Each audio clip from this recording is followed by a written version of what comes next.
Welcome back to Uncorked, everyone. I'm your host, Bobby, and today I'm here with a very special guest, Chuck Nix, who's driven all the way down from Jackson, Mississippi, where he's a sommelier. You want to tell us a little bit about yourself? Absolutely. So I'm Chuck Nix. I am from the Jackson metro area, and I'm the sommelier at Table 100 in Flowood, Mississippi. It's a pleasure to be here in Starkville. It's only my second trip back through, and I'm excited to try some great wine today, Bobby.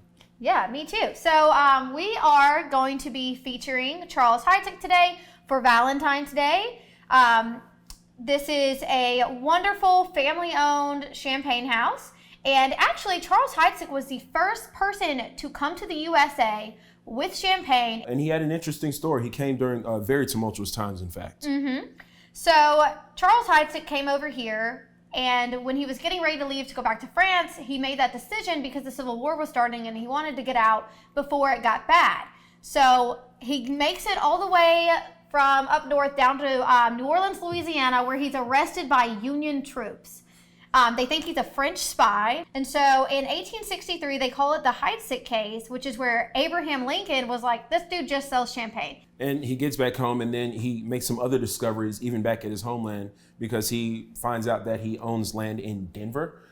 So that pays for a lot of the endeavors and the efforts that he had going on, getting champagne to the United States, right? He bought 5 miles of chalk caves, which are underground caves in Champagne, France, which is the best way, in their opinion, to age champagne because it keeps everything at the right temperature and the right humidity. One of the things that I love about Charles Heidsieck is that they do different things than a lot of other wineries. And a lot of it's because they are family owned, so they're smaller and they have a little bit more, they're not selling as many cases as some of the bigger brands. Sure. So in every single bottle, according to the ambassadors that we've talked to, you can taste they have 20-year-old wine in all of these because they blend to make the perfect cuvee, perfect non-vintage. And it really shows up in these wines. I mean, the assemblage or the blend that they use for making the champagne is actually very apparent in structure here. Yeah, so they also tell you on the backs of the bottles the day that the year that they're laid in the cellars. So with this one we're tasting right now, which is the Brut, it was laid in the chalk cellars in 2016, and then they recorked it in 2019 so it could go out to market. Now, in this rosé, as you can even just tell from the corks, it's got a little bit more age on it.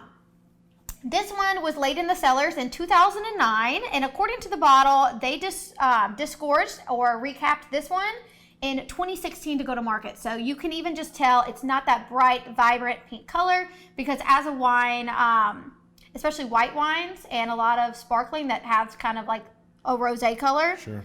They tend to gain color and turn more gold. Like this is very rose gold color. Indeed. And from the color alone and knowing those ageability of that blend, you can expect some great structure and complexity in these wines. This one is absolutely delicious.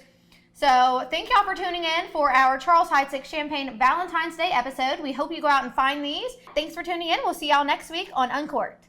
Cheers. Cheers.